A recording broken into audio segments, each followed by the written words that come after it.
The quest for water. An increasingly perilous task for young Xizhong, forced to pump the precious resource from an almost dry reservoir.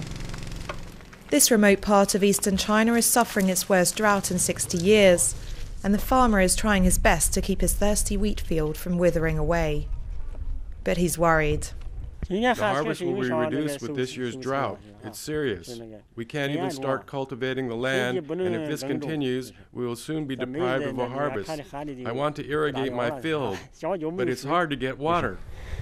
The land is parched in many places here in Shandong, one of several wheat-producing provinces hit by a dry spell that has sparked international concern. China is the world's largest wheat producer and consumer, and the UN Food Agency has warned that a bad harvest could force it to import the grain. This would push global food prices up dramatically.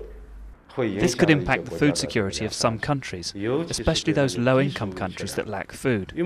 These are quite poor, revenues are low, their purchasing power is low. So if food prices continue to increase, it will impact their food purchasing power.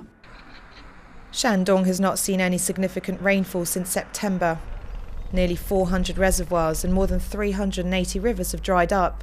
Millions of hectares of crops have also been affected, even in those areas with easy access to water from rivers or wells. In this wheat field, the harvest will be reduced by 50%. We don't have enough land, so if there is no harvest, then we won't have enough food.